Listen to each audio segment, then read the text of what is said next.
ఇక ఇలాగ జరుగుతున్నటువంటి ఈ సందర్భంలో ఏమైందంటే మోషే 31:8-18 వరకు దేవుని యొక్క ఆజ్ఞలు రాస్తూ 40 రోజులు టైం పట్టింది. 32:1 చూడండి. 32:1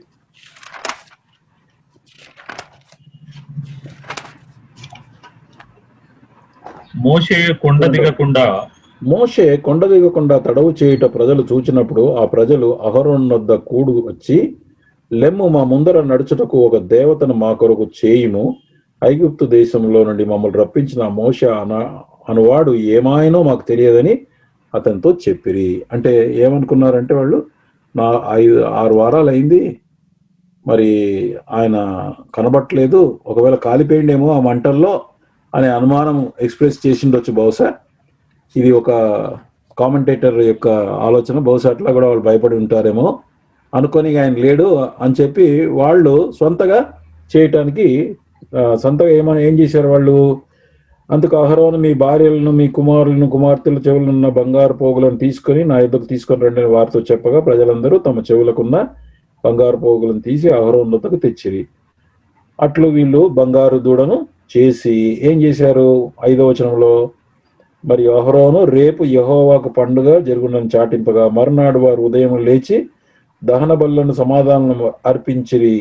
అప్పుడు జనులు తినుటకును త్రాగుటకు కూర్చుండి ఆడుటకు చేసిరి అని రాసింది. అంటే ఈ యొక్క పైన ఆయన 40 days ఆయన పోయాడు, వీళ్ళు ఇష్టం విచ్చల విడిగా వీళ్ళు ఆడుతూ వచ్చారు, వీళ్ళు బంగారు దూడని చేసి. తర్వాత యెహోవా కోపం వారిని సమూల నాశనం చేస్తా అన్నాడు. Chapter 32 verse 7-10. బ్రదర్ వెంకటేష్ ఉన్నావా? అవునా. కాగా యెహోవా మోషేతో ఇట్లనెను, నీవు దిగి వెళ్ళుము, ఐగుప్తు దేశము నుండి నీవు రప్పించిన నీ ప్రజలు. 32 verse 7-10. అవునా? వాయిస్ రావట్లేదు వెంకటేష్. ఓకే. కాగా యెహోవా మోషేతో ఇట్లనెను, నీవు దిగి వెళ్ళుము, ఐగుప్తు దేశం నుండి నీవు రప్పించిన నీ ప్రజలు చెడిపోయిరి. దేవుడు మోషేకే ఇన్ఫార్మ్ చేశాడు, అయ్యా నువ్వు దిగిపో, అక్కడ వాళ్ళంతా కూడా నీ ప్రజలంతా ఏమన్నాడు, నీ ప్రజలు చెడిపోయారు. ఎవరు ప్రజలు అంటున్నాడు ఈయన? మోషే ప్రజలు అంటున్నాడు. నేను వారికి నియమించిన త్రోవ నుండి త్వరగా తొలగిపోయి తమ కొరకు పోత పోసిన దూడను చేసుకుని దానికి సాగిలపడి బలినర్పించి, ఓ ఇశ్రాయేలు, ఐగుప్తు దేశం నుంచి నేను రప్పించిన నీ దేవుడు ఇదే అని చెప్పుకొనండి. మరియు యెహోవా ఇట్లనెను, నేను ఈ ప్రజలను చూచిన్నాను, ఇదిగో వారు లోబడని ప్రజలు, కావున నీవు ఊరకుండుము, నా కోపం వారి మీద మండును, నేను వారిని కాల్చివేసి నిన్ను గొప్ప జనముగా చేసేదనని మోషేతో చెప్పాను. అంటే దేవుడు చాలా కోపం వచ్చింది ఆయనకి, వాళ్ళు మొత్తం నాశనం చేసి మోషేతోనే మరి కొత్తగా జనాంగాన్ని సిద్ధం చేస్తానని అన్నాడు. కానీ మోషే ఆ ఆఫర్ని యాక్సెప్ట్ చేయలేదండి. యాక్సెప్ట్ చేయకుండా తర్వాత వచనాల్లో ప్రార్థన చేశాడు. 11వ వచనం. వెంకటేష్ ఉన్నావా? యెహోవాను మోషే ఏదో స్పీకర్ ప్రాబ్లం ఉన్నట్టు. బ్రతిమాలుకొని 11-14 అన్న వినబడుతుందా? మోషే తన దేవుడైన యెహోవాను బతిమాలుకొని, యెహోవా, నీకు మహాశక్తి వలన బాహుబలం గల ఐగుప్తు దేశం నుంచి రప్పించిన నీ ప్రజల మీద నీ కోపము మండనేలా. చూడండి, ఆయన ప్రార్థన చేసినప్పుడు దేవుడు చెప్పినటువంటి మాటను అర్థం చేసుకొని ఇప్పుడు దేవుడికి విన్నవిస్తున్నాడు. ఎలా విన్నవిస్తున్నాడు? అయ్యా, వాళ్ళు నా ప్రజలు కాదు, వీరు నీ ప్రజలు అన్నాడు మొట్టమొదట. చూడండి, కాబట్టి మహాశక్తి వలన, బాహుబలం వలన నీవు ఐగుప్తులో నుంచి వీళ్ళని తీసుకొచ్చావు, వాళ్ళ మీద కోపం పడుతున్నాను. ఇప్పుడు ఆయన కొండలలో వారిని చంపునట్లు, భూమి మీద వారిని నశింపచేయనట్లు, కీడు కొరకే వారిని తీసుకునిపోయి ఐగుప్తులు ఎలా చెప్పాలా అంటే ఏమనుకున్నాడు? ఐగుప్తులు కనుక ఇలాగ మాట్లాడితే మరి దేవుని మహిమకు మచ్చగలుగుతుంది. మరి వాళ్ళు దేవుని నీ సొత్తు, నీ ప్రజలని చెప్పావు నువ్వు, కాబట్టి నీ ప్రజలు వారిని ఎట్లాగా నాశనం చేస్తే కనుక దేవుని మహిమకు మచ్చగలుగుతుంది అన్నాడు. నీ కోపము నుండి మళ్ళుకొని నీవు ఈ ప్రజలకు ఈ కీడు చేయక దాని గురించి సంతాపడము. అంటే మనసు మార్చుకో దేవా, ఇప్పుడేం చేశాడు? మళ్ళీ నీ సేవకులైన అబ్రహాము, ఇస్సాకు, ఇశ్రాయేలును జ్ఞాపకం చేసుకోను. నీవు వారితో ఆకాశ నక్షత్రం వల్లే మీ సంతానమును అభివృద్ధి చేసి నేను చెప్పిన ఈ సమస్త భూమిని మీ సంతానానికి ఇచ్చేదనని, వారు నిరంతరము దానికి హక్కుదారులగుదరని వారితో నీతోడని ప్రమాణం చేసితివని చెప్పాను. ఎంత బ్యూటిఫుల్ గా ప్రార్థన చేశాడండి. మొట్టమొదట ఏమన్నాడు? వారు నీ ప్రజలు, నీ సొత్తు. కనుక మనం కూడా విశ్వాసుల కోసం ఏం ప్రార్థన చేయాలి? ప్రభువా, ఇది నీ సంఘము, నీ ప్రజలు. This is the secret of prayer. I'm telling you. You tell the Lord that these are your people. తర్వాత ఈ రక్షణ పొందినటువంటి ఈ విశ్వాసులు కనుక నాశనం అవుతే లోకంలో ఉన్నవారు చూసి మరి హేళన చేస్తారు. వీరు ఈ దేవుని నమ్ముకున్నారు, వీళ్ళంతా నశించిపోతున్నారు, వీళ్ళు ఇట్లా పాడైపోతున్నారు అని చెప్పి హేళన వస్తుంది. కాబట్టి అదొక పాయింట్ ఇక్కడ ఆయన తీసుకున్నాడు. దేవా, నీ మహిమకు మచ్చగలుగుతుంది. మూడవది ఏం చేశాడంటే, ఆయన దేవుడు అబ్రహాం, ఇస్సాకు, యాకోబులకు చేసినటువంటి వాగ్దానాల్ని గుర్తు చేశాడు. ప్రభా, నువ్వు అబద్ధం ఆడనటువంటి దేవుడవే, నువ్వు వాగ్దానం చేసావు కదా, కనుక దేవుని యొక్క కృపాసహితమైనటువంటి వాగ్దానంలో ఒక ఆధారం చేసుకొని విజ్ఞాపన చేశాడు. బ్యూటిఫుల్ అండి. This is one important prayer. ఈ ప్రేయర్ని మీరు బాగా మెడిటేట్ చేసుకోండి, మీకు అర్థమవుతుంది how we should do. Number 1, we have to say that మన విషయానికి వస్తే కూడా, మన సొంత విషయానికి, ప్రభా నేను నీ వాడను, నీ సొత్తు, నువ్వు నన్ను కొన్నావు కాబట్టి నన్ను కాపాడేటటువంటి బాధ్యత నీదే, నువ్వే చెయ్యాలి. నేను సమస్యల్లో చిక్కుకున్నాను, నా తప్పే నేను ఒప్పుకుంటున్నాను, కానీ ప్రభువా నువ్వు మాత్రమే కాపాడు. ఒకవేళ నేను ఇలా ఉండకపోతే గనక అన్యులు దీన్ని చూసి నవ్వుతారు, అపహాస్యం చేస్తారు. దేవా, నీ నామానికి మహిమకు దెబ్బ తగులుతుంది. మూడవది ఏంటంటే, ప్రభువా నువ్వు వాగ్దానం చేశావు, నిన్నెన్నడూ విడువను, ఏమాత్రం విడువను, ఎన్నడూ కూడా నేను ఎడబాయనని వాగ్దానం చేశావు కదా, అదో ఆ వాగ్దానం ఆధారం చేసుకుని నీ మాటను బట్టి నేను ప్రార్థన చేస్తున్నానని బ్యూటిఫుల్ మోడల్ ప్రేయర్ ఇక్కడ మనం గుర్తుపెట్టుకోవాలండి. తర్వాత మోషే కిందికి వచ్చాడు. మోషే కిందికి వచ్చినటువంటి దృశ్యం ఎక్కడుందంటే 32:19 and 25. బ్రదర్ వెంకటేష్ కి వాయిస్ రావట్లేదా? ఏంటి problem? Can you please rectify? somebody can please help him. నేను చదువుతానులే అన్న. 32 or somebody can read for me 32:19 and 25. ఓకేనా. అతడు పాలెమునకు సమీపింపగా ఆ దూడను వారు నాట్యం ఆడుచు చూచెను. అందుకు మోషే కోపము మండెను. అతడు కొండ దిగువను తన చేతులలో నుండి ఆ పలకలను పడవేసి వాటిని పగలగొట్టెను. 19వ వచనం. 25వ వచనం. ప్రజలు విచ్చలవిడిగా తిరుగుట మోషే చూచెను. వారి విరోధులలో వారికి ఎగతాళి కలుగునట్లు అహరోను విచ్చలవిడిగా తిరుగుటకు వారిని విడిచిపెట్టి ఉండెను. అంటే ఇది కింద ఆయన వచ్చి చూసినటువంటి దృశ్యం. వాళ్ళు ఇలాగుంటే గనక ఎంత భయంకరంగా ఉందంటే, ఇంగ్లీష్లో ఏమంటాడంటే that Moses anger waxed hot and he cast the tables out of his hands and break them beneath the mount. And when Moses saw the people were naked and రాసింది, దిగంబరులుగా వాళ్ళు ఉన్నారు. For Aaron had made them naked into their shame among their enemies. ఇందాక మనం 1 కొరింథీ 10:7 చూసాం. జనులు తినుటకు త్రాగుటకు కూర్చుండి ఆడుటకు లేచిరేని రాయబడింది. కనుక ఏమంటాడంటే, people were celebrating the feasting, eating, drinking, they indulged in pagan rivalry, they sat down to eat and drink and rose up to dance అని RSVలో రాయబడింది. రివల్రీ అంటే తిని త్రాగి తుల్లుట, వెర్రి ఆట ఆడటం. బాగా తాగితే మత్తులో ఉండి ఎట్లా ఆడతారో అట్లా ఆడుతున్నారు వాళ్ళు. దిగంబరుల వారిని చూసేసరికి మోషేకు సిగ్గు బాధ కలిగి కోపముతో దేవుడిచ్చిన 10 ఆజ్ఞలు గల 2 పలకలను కింద పడేశాడు. ఎందుకంటే they already broken the covenant అని వాళ్ళు బ్రేక్ చేశారు. కాబట్టి ఆయనకు కోపం వచ్చేది, పడేశాడు. ఇక దాని తర్వాత మోషే తీసుకున్నటువంటి చర్య 26వ వచనం నుంచి 29వ వచనం వరకు ఉంది.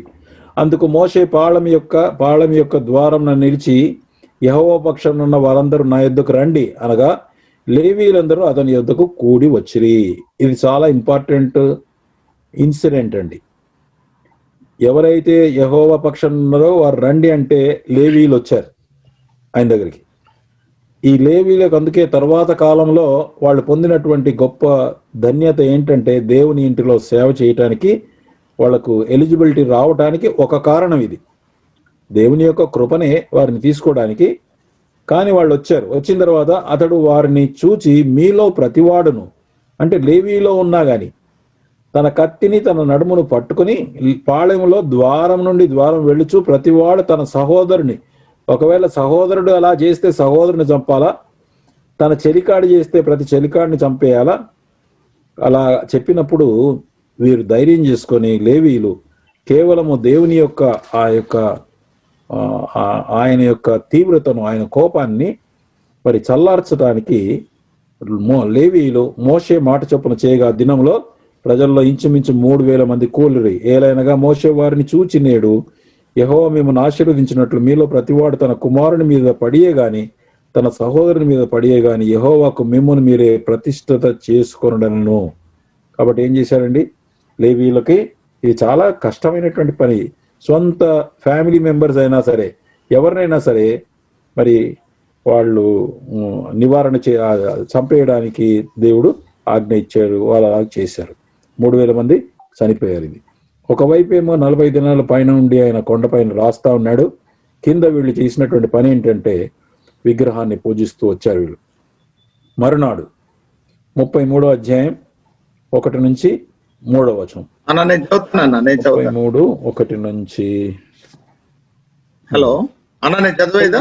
మోషేతో ఇట్లా, నీవును నీ ఐగుప్తులో నుండి తోడుకొని వచ్చిన ప్రజలను బయలుదేరి నేను అబ్రాహాముతో ఇస్సాకుతో యాకోబుతో ప్రమాణం చేసి నీ సంతానం దీనికి ఇచ్చానని చెప్పిన పాలు తేనెలు ప్రవహించే దేశంలో నేను నీకు ముందుగా కనానీయులను, అమోరీయులను, హిత్తీయులను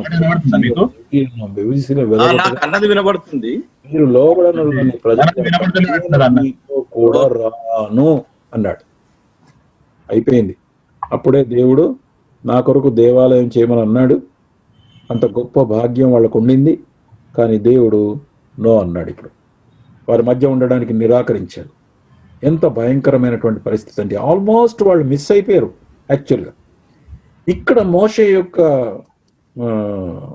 విషయాన్ని మరి మనం చూడాలి.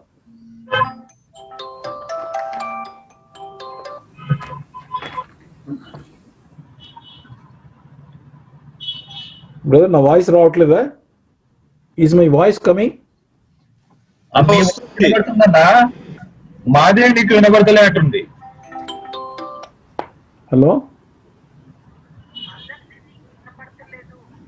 అవునా?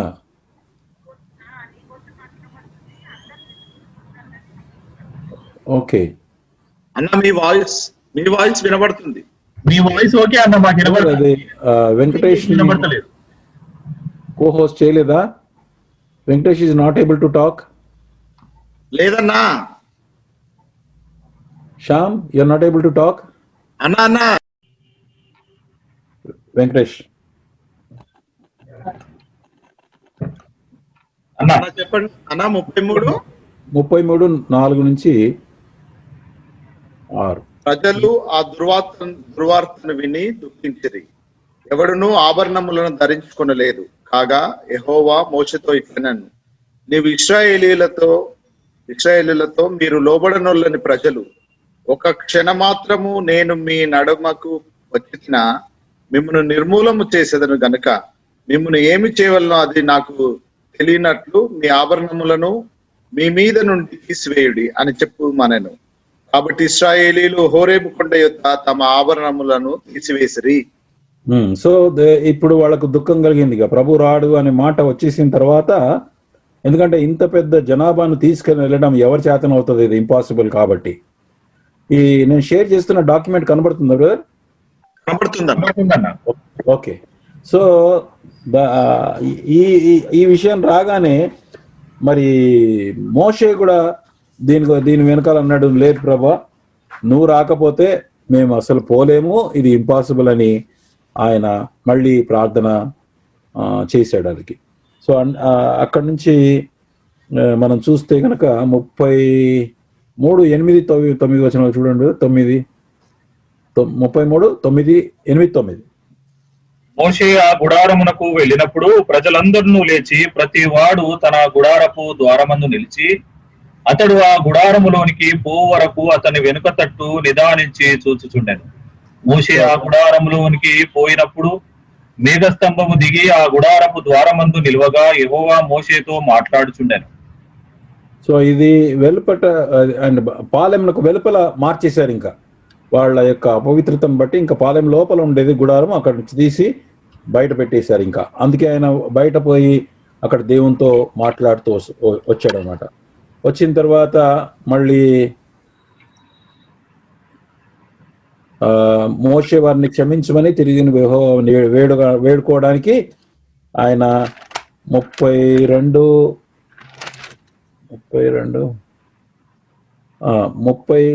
యాక్చువల్గా ఇప్పుడు ఏంటంటే పార్ట్గా ఉంది ఇది. ఆయన యాక్చువల్గా వేడుకున్నదేమో ఇక్కడ 34వ అధ్యాయం నుంచి ఉంటుంది. ఆయన 34వ అధ్యాయం 28 వచనంలో 34:28 ఒకసారి చూసి చదువుతున్నాను నేను. నిర్గమ, అతడు 40 రేయింబళ్ళు యెహోవాతో కూడా అక్కడ ఉండెను. అతడు భోజనం చేయలేదు, నీళ్లు తాగలేదు. అంతలో ఆయన నిబంధన వాక్యంను అనగా 10 ఆజ్ఞలను పలక మీద రాసినట్టు సెకండ్ సెట్ అనమాట.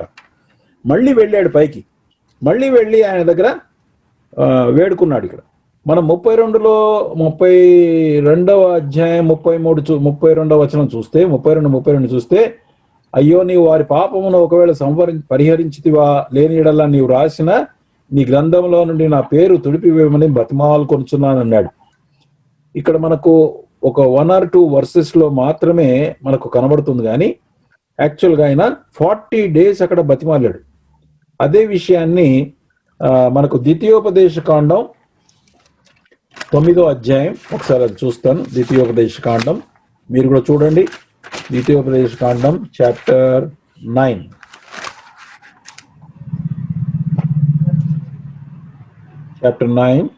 verse 18. మీరు యెహోవా దృష్టికి ఆ చెడు నడత నడిచి చేసిన మీ సమస్త పాపముల వలన ఆయనకు కోపము పుట్టింపగా చూసి మునుపటి వలె అన్నపానములు మాని 40 పగళ్ళు 40 రాత్రులు నేను యెహోవా సన్నిధిని సాగిలపడితిని. అంటే మళ్ళీ తర్వాత 40 days and 40 nights he went on pleading అనమాట. 19 కూడా చూడండి కదా, 19-20 కూడా. ఏలైనగా మేము నశింప చేయవలనని కోపపడిన యెహోవా కోపోద్రేకం చూచి భయపడి తిని ఆ కాలమందును యెహోవా నా మనవి ఆలకించెను. అంటే అటువంటి పరిస్థితిలో కూడా మరి యెహోవా అహరోను నశింప చేయుటకు అతని మీద బహుగా కోప్పడ్డాడు. నేను అహరోనుకై కూడా అప్పుడే బ్రతిమాలుకొంటిని. సో 40 days అతను మరి వేడుకుంటూ వచ్చాడు. మళ్ళీ సెకండ్ టైం వేడుకున్న తర్వాత అప్పుడు దేవుడు మళ్ళీ యాక్సెప్ట్ చేశాడు. సో యాక్సెప్టెన్స్ అనేది మనకు 33:16 ఉంది చూడండి. వర్స్ 16 కాదు, నేను వస్తానంటాడు. ఓకే, వర్స్ 14, 33:14, 33 నిర్గమకాండం. అందుకు ఆయన నా సన్నిధి నీకు తోడుగా వచ్చును, నేను నీకు విశ్రాంతి కలుగజేసేదనగా. అంటే ఈ దేవదూతను నువ్వు పంపిస్తే ఇంత పెద్ద రెస్పాన్సిబిలిటీని డీల్ చేయటానికి అది ఇంపాసిబుల్ దేవా, ఏ దేవదూత కూడా చేయలేరు ఈ పని. కాబట్టి నీవే మాతో రావాలని ఇక్కడ మనం చూసినట్లుగా 40 days 40 nights ఉపవాసం ఉండి మళ్ళీ వాళ్ళ కొరకు మొరపెట్టాడు. 32వ అధ్యాయంలో 32, 33, 34 వచనాలు మాత్రమే మనకి ఏదో ప్రార్థన చేశాడైనా అనుకుంటాం మనం. కాదు, 40 days ఈ ప్రేడ్. వాట్ ఏ గ్రేట్ ఏమంటారు ఆయన యాజకుడు అండి అని వాళ్ళ తరఫున ఎంత విజ్ఞాపన చేశాడు, ఎంత నమ్మకమైన వాడు. మనం ప్రార్థన చేస్తామా అట్లా? వారిని నాశనం చేయాలన్నప్పుడు మరి వారి కొరకు ఎంతగానో చేస్తే చివరికి అప్పుడు ఏమన్నాడు, సరే నేను నీతో వస్తాను, నేను నీతో కూడా వస్తాను, అప్పుడు నీకు విశ్రాంతి కూడా ఇస్తాను. అంటే నువ్వు ఈ పని చేస్తా ఉంటే నువ్వు టూ మచ్గా నువ్వు అలసిపోకుండా ఉండడానికి నీతో కూడా నేను వస్తానని దేవుడు అప్పుడు వాగ్దానం చేశాడండి. అంటే what a beautiful example of Moses, ఇంతకుముందు కూడా చూసాం. తర్వాత మోషే నాకు నీ యొక్క మహిమను చూపించమని అతన్ని రిక్వెస్ట్ చేశాడు. రిక్వెస్ట్ చేస్తే 34 verse 4 to 9 చూద్దామా. 4 to 9 చూడండి. కాబట్టి అతడు మొదటి పలక వంటి 2 రాతి పలకలను చెక్కెను. మోషే తనకు యెహోవా ఆజ్ఞాపించినట్లు ఉదయమందు పెందలకడ లేచి ఆ 2 రాతి పలకలను చేత పట్టుకొని సీనాయి కొండ ఎక్కగా మేఘములో యెహోవా దిగి అక్కడ అతనితో నిలిచి యెహోవా అను నామమును ప్రకటించెను. అతని ఎదుట యెహోవా అతని దాటి వెళ్ళుచు, యెహోవా కనికరము, దయ, దీర్ఘశాంతము, విస్తారమైన కృపా సత్యములు గల దేవుడైన యెహోవా, ఆయన 1000 మందికి కృపను చూపుచు దోషమును, అపరాధమును, పాపమును క్షమించునుగా గాని ఆయన ఏమాత్రమును దోషులను నిర్దోషులుగా ఎంచక 3-4 తరముల వరకు తండ్రుల దోషమును కుమారుల మీదికి రప్పించునని ప్రకటించెను. అందుకు మోషే త్వరపడి నేల వరకు తలవంచుకొని నమస్కారం చేసి, ప్రభువా, నా మీద నీ కటాక్షము కలిగిన ఎడల నా మనవి ఆలకించుము. దయచేసి నా ప్రభువు మా మధ్యను ఉండి మాతో కూడా రావలెను. వీరు లోబడనొల్లని ప్రజలు. మా దోషమును, పాపమును క్షమించి మమ్మును నీ స్వాస్థ్యముగా చేసుకొనుమనెను. చాలా బ్యూటిఫుల్ గా ఉందండి. అంటే విజ్ఞాపన చేసినటువంటి దాని యొక్క సారాంశం ఇక్కడ ఉంది. యాక్చువల్ గా దేవుని యొక్క దర్శనం అంటే ఏం కనబడింది అక్కడ ఆయనకి? యాక్చువల్ గా యెహోవా కనికరము, దయ, దీర్ఘశాంతము, విస్తారమైన కృపా సత్యములు గల దేవుడు అంటాడు. తర్వాత ఆయన మరి 1000 మందికి కృప చూపుచు దోషమును, అపరాధమును క్షమించును, పాపమును క్షమించును. అయితే దోషులను నిర్దోషులుగా ఎప్పుడూ చేయడు ఆయన. 3-4 తరముల వరకు తండ్రుల దోషమును కూడా కుమారుల మీదకి రప్పిస్తా అన్నాడు. దీని విషయం మళ్ళీ ఎప్పుడైనా సందర్భం వచ్చినప్పుడు మాట్లాడతాం. మీరు ఎప్పుడైనా జ్ఞాపకం చేయండి. I will clarify how this is not. అంటే కొంతమంది అనుకుంటున్నట్టుగా ప్రతి తల్లిదండ్రుల యొక్క వాళ్ళ యొక్క దాన్ని బట్టి శాపం కలుగుతుందని మనం నంబర్స్ లో వెళ్ళినప్పుడు చూస్తాం ఈ విషయాన్ని. అప్పుడు ఆ ప్రస్తావన నేను డిస్కస్ చేస్తాను. అది సో దాని యొక్క స్పష్టమైన గ్రహింపు ఏంటో మరి ప్రభు నాకు క్లారిటీ ఇచ్చాడు. దాని విషయం నేను చూస్తాను.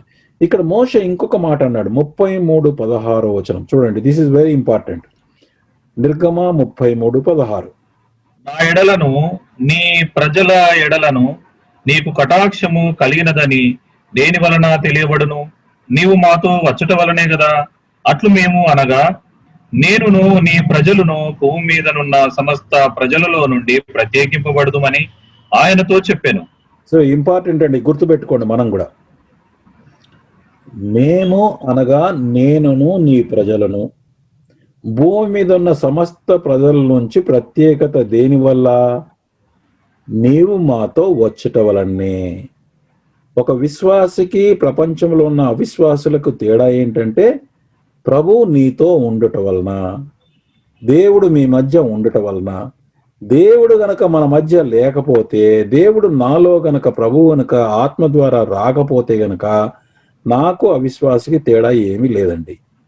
This is the distinction. So he says, what is the distinction? How do we know that distinction? Distinction is నువ్వు మా మధ్య ఉంటేనే తేడా, నువ్వు లేకపోతే తేడా లేదు. అందుకొరకే ప్రతి విశ్వాసికి కూడా పరిశుద్ధాత్మ దేవుణ్ణి పొందుకునేటటువంటి భాగ్యం దేవుడిచ్చాడు. కానీ వీళ్ళు అవిశ్వాసులుగా, వీళ్ళు ఇశ్రాయేలు ప్రజలు ఎలాగైతే నష్టపరుచుకున్నారో అలా మనం కూడా కొన్ని సందర్భాలను నష్టపరుచుకునే అవకాశం ఉంది. దాని విషయం మళ్ళీ సందర్భం వచ్చినప్పుడు మాట్లాడతాను. పరిశుద్ధాత్మను దుఃఖపరచకుడి అనేటటువంటి మాట ఉంది కదా. మీరు దుఃఖపరిస్తే కనుక దానికి ఎంత నష్టం కలుగుతుందో తర్వాత మనం చూస్తాం అది. సో మనం జాగ్రత్త ఉండాలి. What is the basic difference between believer and unbeliever is that God is with us. Emmanuel అనగా దేవుడు మనకు తోడని అర్థం. సో దిస్ ఇస్ ది సారాంశం అండి. దాని తర్వాత ఏమైందంటే మరి ఆ యొక్క మందిరం కట్టడానికి అన్ని వివరాలు పూర్తిగా ఆయనకు ప్రభు ఇచ్చాడు. తర్వాత వాళ్ళకి మరి అర్పణల కోసం ఆహ్వానం చేస్తే 36వ అధ్యాయం 1 నుంచి 5 వచనాలు, 36:1-5 వచనాలు చూద్దాం. పరిశుద్ధ స్థలము యొక్క సేవ నిమిత్తము ప్రతి విధమైన పని చేయ తెలుసుకొనుటకై యెహోవా ఎవరికి ప్రజ్ఞ వివేకమును కలుగజేసెనో అట్టి బెసలేలును అహోలీయాబును మొదలైన ప్రజ్ఞావంతులందరూ యెహోవా ఆజ్ఞాపించిన అంతటి చొప్పున చేయుదురనెను. బెసలేలును అహోలీయాబును యెహోవా ఎవరికి హృదయములో ఆజ్ఞ పుట్టించెనో ఆ పని చేయుటకు ఎవరి హృదయము వానిలో రేపెనో వారినందరినీ మోషే పిలిపించెను. ఆ పని చేయుటకై వారు పరిశుద్ధ స్థలము యొక్క సేవ కొరకు ఇశ్రాయేలు తెచ్చిన అర్పణములన్నిటినీ మోషే యుద్ధ నుండి తీసుకొనిరి. అయినను ఇశ్రాయేలు ఇంకా ప్రతి ఉదయమున మనపూర్వకముగా అర్పణములను అతని యుద్ధకు తెచ్చుచుండిరి. అప్పుడు పరిశుద్ధ స్థల సంబంధమైన పని అంతయు చేయు ప్రజ్ఞావంతులందరిలో ప్రతి వాడును తాను చేయు పని విడిచి వచ్చి మోషేతో చేయవలెనని యెహోవా ఆజ్ఞాపించిన పని విషయమై సేవ కొరకు ప్రజలు కావలసిన దానికంటే బహు విస్తారముగా తీసుకొని వచ్చుచున్నారని చెప్పగా, మోషే పరిశుద్ధ స్థలమునకు ఏ పురుషుడైనను ఏ స్త్రీ అయినను ఇక మీదట ఏ అర్పణనైనను తేవద్దని ఆజ్ఞాపించెను. కనుక పాలెమందంతటను ఆ మాట చాటించిరి. ఆ పని అంతయు చేయునట్లు దాని కొరకు వారు తెచ్చిన సామగ్రి చాలినది, అది అత్యధికమైనది కనుక ప్రజలు తీసుకొని వచ్చుట మానిరి. 2 విషయాలు కావలసినటువంటి బంగారము, మరి తర్వాత ఆ ఇత్తడి, మరి ఏవేవైతే వస్తువులు కావాలో, దారాలు కావాలి, వస్త్రాలు కావాలి, అన్నిటినీ మరి మంచి విలువ కలిగిన రాళ్ళు అన్ని వాళ్ళు దేవుని కొరకు అర్పణలు అర్పించమనంటే వాళ్ళు కావలసిన దానికంటే విస్తారంగా వచ్చేసి ఇంకా వద్దని చెప్పారు వాళ్ళు. అదే సమయంలో దేవుని పని కోసం రమ్మనంటే వాళ్ళ పనులు వదులుకొని వాళ్ళు దేవుని యొక్క పని కోసం రావటానికి, పని చేయటానికి ఎంతమంది ముందుకు వచ్చారు దేవుని మందిరానికి. మనం ఎంతమంది వస్తామండి? What are we doing? ఎంతమంది మనం నమ్మకంగా ఉంటాయి చెప్పండి దేవుని పనికి? మరి మన పనులన్నీ కూడా వాటిని అడ్జస్ట్ చేసుకొని కరెక్ట్ టైంకి దేవుని పని రావటానికి, దేవుని యొక్క సమావేశానికి రావటమే ప్రాబ్లం మనకి కదా. ఫిజికల్గా మనం గ్యాదర్ అయ్యేటప్పుడు సరిగా టైంకి రావడానికే ప్రాబ్లం మనకి. వాళ్ళు చూడండి ఎంత చేశారు వాళ్ళు యాక్చువల్గా. సో దేవుడు తప్పకుండా ఇవన్నీ కౌంట్ చేస్తాడండి. ఎంతమంది మరి ఎవరైతే ముందుకు వచ్చారో వారికి ఆయన జ్ఞానం ఇచ్చాడు. మనం కూడా దేవుని సేవ చేయాలని ఇష్టపడితే మనకు కావలసినటువంటి తలాంతులను ఆయన ఇష్టపడతాడు. ఇష్టమైన వాళ్ళనే దేవుడు వాడుకుంటాడు.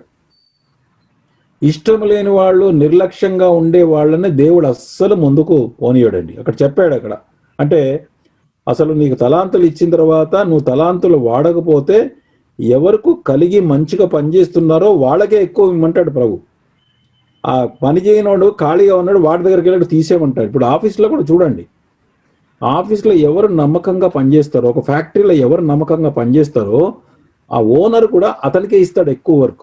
ఇచ్చేయమంటాడు, నువ్వు ఇంక ఎక్స్ట్రా పని చేయ, నీకు ఎక్కువ పైసలు ఇస్తాను. ఇక వాడు ఎవరి దగ్గర పని ఉందో వాడి దగ్గర తీసేస్తాడు. నో నో నో నువ్వు చేయట్లేదు, you're all delay, my work is being postpone, you're keeping it pending, you're చాలా లేజీగా ఉన్నావు అంటాడు. సో అందుకే దేవుడు కూడా అంతే. ఒక లోకంలో ఉన్న యజమానుడు ఎట్లా మాట్లాడితే అట్లా చేస్తే కనుక దేవుడు కూడా ఆయన కోసం శ్రద్ధగా ఎవరు పని చేస్తారో వాళ్ళని రమ్మంటున్నాడు ఆయన. నువ్వు సిద్ధంగా ఉన్నావా దేవుని పనికి? నిజంగా నువ్వు సాక్రిఫైస్ చేసుకోగలవా? పరీక్షించుకో. మరి దేవుడు వీరిని ఆశీర్వదించినట్టు ఎవరైతే ముందుకు వచ్చారో వారందరికీ కూడా ప్రత్యేకమైన ఆశీర్వాదం మళ్ళీ వచ్చింది. ఇక వీళ్ళకి ప్రాబ్లం ఏంటంటే వారిలో ఎక్కువ మంది దేవునికి ఇష్టలు ఉండకపోయేది. మనం కూడా దేవునికి ఇష్టలుగా ఉన్నామా? మళ్ళీ వారి పురాతనపు పాపపు సంగతులు విడిచిపెట్టిన వైపే వెళ్తూ వచ్చారు వాళ్ళు కాన్స్టెంట్గా. That was another problem. విగ్రహారాధన అంటే కేవలం మనమైతే విగ్రహారాధన చేయలే అని అనుకుంటారేమో. ఈ లోక స్నేహము దేవునికి శత్రువు, వ్యభిచారంతో సమానం. దేవుడు కాకుండా ఏ విషయాన్నైనా ఎక్కువ ప్రేమిస్తే, లేక డబ్బు సంపాదన, టైం దొరకలేదు బ్రదర్ ఎందుకనంటే నాకు ఓవర్ టైంలు వచ్చినాయి, లేకపోతే కనుక నేను ఎక్కువ కష్టపడితే కానీ రాదు, నేను కష్టపడితే కానీ నేను బతకలేను అనుకుంటాను. యాక్చువల్గా ప్రభు ఏమన్నాడు? మీరు నా రాజ్యము నా నీతిని వెతకండి, మీకు కావలసిన అన్నీ ఇస్తాను నేను అన్నాడు. అలా చేయకుండా మనం ఏం చేస్తాము? ఊరికే ముఖ్యంగా అదొక్కటే ఇంపార్టెంట్ అని దాని వెనకాలనే పడితే కనుక సడన్గా ఇలా లాక్డౌన్ వస్తుంది, ఉన్న పని కాస్త పోతుంది, ఉన్న బిజినెస్ కాస్త పోతుంది.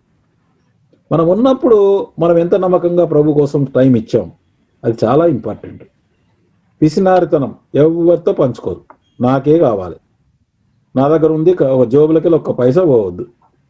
ఎందుకంటే దేవుని యొక్క కృప వలన, దేవుడిచ్చిన ఆరోగ్యం వలన, దేవుడిచ్చిన శక్తి వలన, దేవుడిచ్చిన జ్ఞానం వలన నువ్వు పనిచేస్తున్నావు అని మర్చిపోయావు.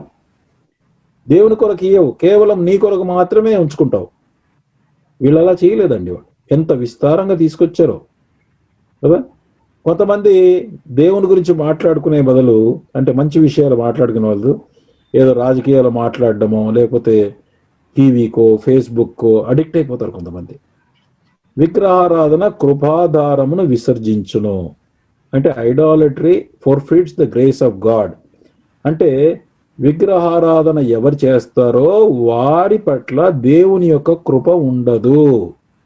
అంటే నేను చెప్పినట్లుగా ఫిజికల్ విగ్రహారాధన కాదండి. అంటే విగ్రహం చేస్తే మేము విగ్రహాన్ని మొక్కట్లేదు బ్రదర్ అంటారేమో. విగ్రహాన్ని మొక్కట్లేదు, నువ్వు డబ్బును మొక్కుతున్నావు, లేకపోతే కనుక నీకు ఉన్న మిగతా విషయాలు దేవుని కంటే ఎక్కువగా ప్రేమిస్తున్నావు. ఏది ఎక్కువగా ప్రేమిస్తున్నావో అదే విగ్రహంగా మారిపోతుంది. నీ సెల్ ఫోనే కావచ్చు, నీ మొబైల్ ఫోన్ కావచ్చు, ఇంటర్నెట్ కావచ్చు, అదే నీకు పొద్దున్న దాకా అదే కావాలి. కాబట్టి అలా చేస్తే గనక they will forfeit the grace of God, దేవుని యొక్క కృపను పోగొట్టుకుంటారని అంటున్నాడు ఇక్కడ. కాబట్టి వారి వలె మనం కూడా దేవుని కొరకు విస్తారంగా ఇవ్వటానికి సిద్ధపడాలండి.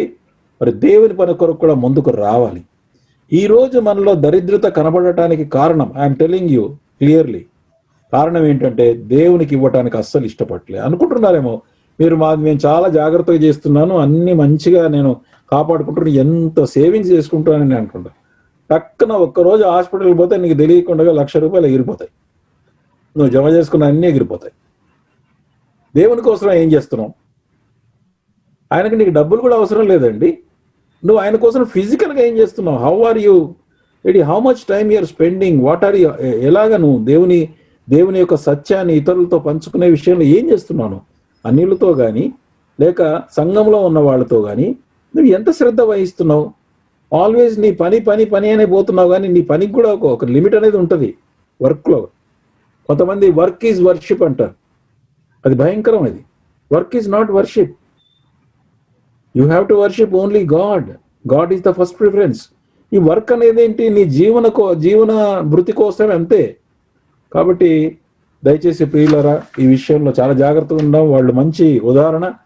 వాళ్ళు దేవుని పని చేయడానికి ముందు వచ్చారు, తర్వాత దేవునికి ఇవ్వడానికి ఏమాత్రం వెనకాడలేదు. దేవుని మందిసం గురించినటువంటి ఒక చిన్న అంటే వివరణ దీనిలో చూస్తాం. ఇది ఇందాక పిక్చర్ చూపించినప్పుడు నేను అన్నాను, ఇది 45 ఇంచెస్ బై 27 బై 27 లాగా ఒక బాక్స్. ఇది రెక్టాంగులర్ బాక్స్ లాగా ఉంటుంది. ఆ బాక్స్ పైన 2 కెరూబులు మేలిమి బంగారంతో మందం పైకప్పు ఉంటవి. అక్కడ నేను నిన్ను కలుసుకొందును అంటాడు. ఐ థింక్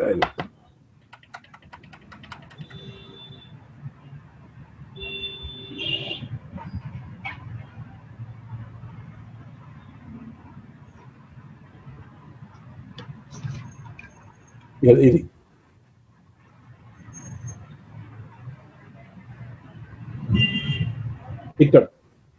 ఇక్కడ ఏమంటాడంటే, ఇక్కడ నేను కలుసుకుందాను. ఇక్కడ 2 బంగారపు కెరూబు యొక్క దృశ్యం ఉంటుంది. ఇక్కడ నేను నిర్గమ 25:22 చదవండి బ్రదర్. మీకు నిర్గమ 25:22.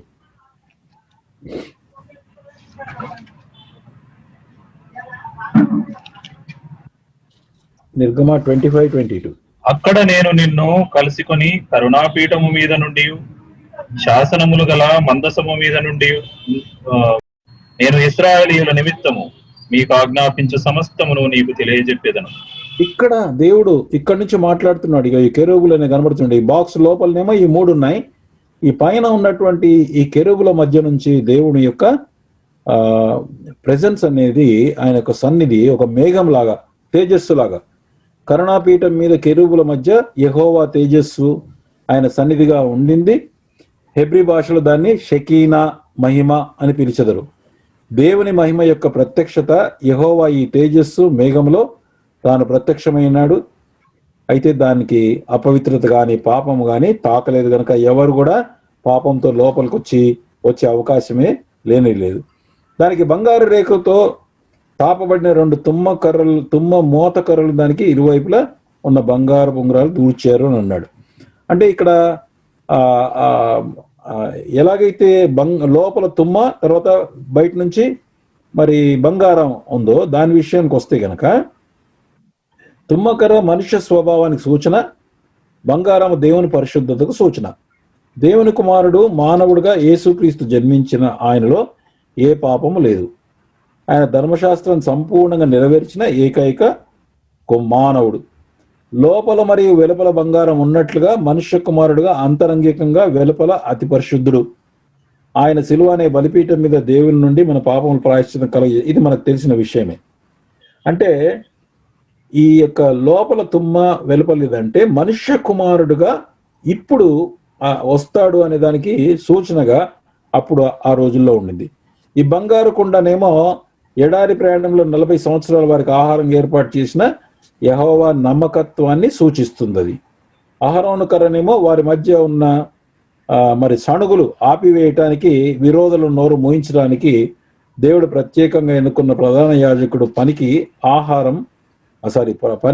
అహరోను కర్ర దానికి గుర్తు. 10 ఆజ్ఞలు కలిగిన పలకలు ఇజ్రాయెల్ ప్రజలు దేవునితో సహవాసం కలిగి ఉండడానికి వారు పాటించాల్సిన సామాజిక, నైతిక, భక్తి సంబంధమైన నియమాలు. ఇప్పుడు ఆయనందు విశ్వాసం ఉంచిన వారికి పాప క్షమాపణ, అనుదినం రక్షణ మనకు కలుగుతున్నట్లుగా మరి ప్రధాన యాజకుడిగా ఇందాక మనం చూసాం. మహా ఉన్నత స్థలాల్లో మహాకాశములు పట్టజాలన్నటువంటి దేవుడు తన మహాకృపను బట్టి ఇశ్రాయేలు ప్రజల మధ్య నిబంధన మందసంలో తన సన్నిధి ద్వారా నివసించడానికి ఇష్టపడ్డాడు. ఈ దేవుడు మహాకాశములు పట్టజాలన్నటువంటి దేవుడు అని చెప్పబడింది. ఆయన ఇక్కడికి వచ్చాడు. మళ్ళా తర్వాత ఆయనే ఒక చిన్న పసిబిడ్డగా మరియ గర్భంలో మరి మానవుడిగా కూడా వచ్చాడు.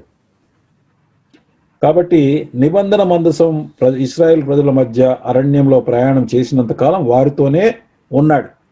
అరణ్య ప్రయాణం తర్వాత యుద్ధాలు ముగించే వరకు మందసం విశ్రాంతి పొందలేదు. వారితోనే ఒక స్థలం నుంచి ఇంకో స్థలానికి మందసం ప్రయాణం చేస్తూ వచ్చింది. మందసం మోస్తున్నటువంటి యాజకులు యోర్దాను నదిలో మొదట కాలు పెట్టినప్పుడు పైనుండి వచ్చేటటువంటి నీళ్లు ప్రవాహం ఆగిపోయి వారికి మార్గం ఏర్పడింది. యెహోషువ 3:10లో ఉంది ఈ మాట. కీర్తనలు 77:16లో దేవా జలములు నిన్ను చూచి దిగులు పడెను. ఈ మందసాన్ని చూసి దిగుపడలే, మందసములో ఉన్నటువంటి దేవుని చూసి మరి జలములు కూడా ఆగిపోయినాయి. ఇశ్రాయేలు ఆయనకు రాజ్యమాయను, సముద్రము దాన్ని చూచి పారిపోయాను, యోర్దాను నదికి వెనకకు వెళ్ళనని 114:3-8లో ఉంది. వారు యుద్ధం చేసినప్పుడల్లా ఈ మందసం ద్వారా మాట్లాడుతున్న దేవునిపై ఆధారపడుతూ వాళ్ళు గెలుస్తూ వచ్చారు. ఈ నిబంధన యొక్క ముఖ్య ప్రాముఖ్యతలు ఏంటంటే అది ప్రజల మధ్య దేవుని సన్నిధికి సాదృశ్యం. సంఖ్యాకాండం 10లో భూమిపై దేవుని సింహాసనానికి సాదృశ్యం. 2వ రాజులు 19:15లో మందసం పైన ఉన్న కెరూబులో నుండి మధ్య నుండి దేవుడు మాట్లాడే స్థలం ఇందాక మనం చదువుకున్నాం, నిర్గమ 25-22. తర్వాత ఇశ్రాయేలు ప్రజల అరణ్య మార్గం అంతట్లో కూడా మార్గదర్శిగా ఉండేది. ఎలాగూ వెళ్ళాలా ప్రయాణం అనేది కూడా మరి యొక్క మందసం ద్వారా వాళ్ళు తెలుసుకున్నారు. దేవుని యొక్క సన్నిధి మందసంలో మేఘం వలె కనబడింది. లెవియకాండం 16:2లో చూస్తాం. అది రాజైన సొలొమోను కాలంలో ఆయన కట్టిన దేవాలయంలో మందసాన్ని తీసుకొని వచ్చారు. న్యాయాధిపతుల కాలం వరకు రాజులు జడ్జెస్ ద్వారా అంటే దేవుడే ఈ మందసంలో ఉన్నటువంటి దేవుడు ఆయన ప్రజల మధ్య వారు రాజ్యముగా ఉన్నారన్నాడు. అంటే వారికి రాజుగా ఉంటూ న్యాయాధిపతుల కాలం వరకు కూడా మరి దేవుడు రాజుగా ఉండి వారితో మరి యుద్ధాలన్నీ చేయిస్తూ, తర్వాత ఎప్పుడైతే ప్రజలు దేవుని వైపు చూశారో వాళ్ళని కాపాడుతూ వాళ్ళకి విశ్రాంతి ఇచ్చారు. కానీ ఎప్పుడైతే వాళ్ళు దేవుడు కాదు మనిషే రాజుగా కావాలని మరి సమూయేలు కాలంలో తృణీకరించారు. కనుక ఈయన రాజుగా ఉండి వారి జీవితాలని వారి జనాంగంలోని నడిపించాలని, తన ప్రభుత్వం కింద ఉండాలని కోరుతున్నాడు ఆయన. యాక్చువల్గా ఆ ఉద్దేశంతో వచ్చాడు ఆయన. మీరు నాకు రాజ్యం అన్నాడు. ఇప్పుడు విశ్వాసులుగా మనం కూడా ఆయన యొక్క రాజ్యముగా ఉన్నాం యాక్చువల్గా. So now get back.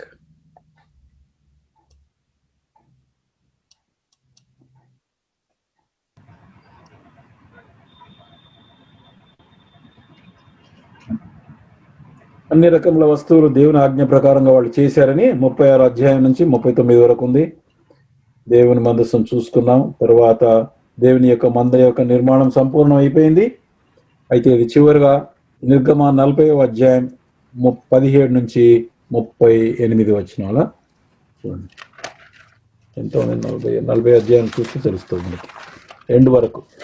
2వ సంవత్సరమున మొదటి నెలలో మొదటి దినమున మందిరము నిలువబెట్టబడెను.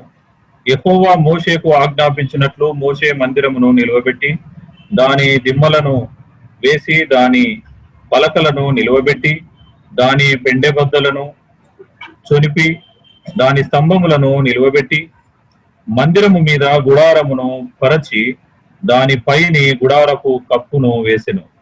మరియు ఐ థింక్ బ్రదర్ అన్న మీరు నేను అనుకుంటా మళ్ళీ 38వ వచనం చదవండి. అంటే ఇప్పుడు 1 సంవత్సరం పట్టింది ఇది పూర్తి చేయడానికి. ఇక ఇకంతా వివరణ మొత్తం ఇచ్చాడు. మళ్ళీ we will go back to verse 33. మరియు అతడు మందిరమునకును బలిపీఠమునకును చుట్టూ ఆవరణమును ఏర్పరిచి ఆవరణము ద్వారపు తెరను వేసెను. అలాగున మోషే పని పూర్తి చేసెను. అక్కడి నుంచి చదువు. అప్పుడు మేఘము ప్రత్యక్షపు గుడారమును కమ్మగా యెహోవా తేజస్సు మందిరమును నింపెను. ఆ మేఘము మందిరము మీద నిలుచుట చేత మందిరము యెహోవా తేజస్సుతో నిండెను.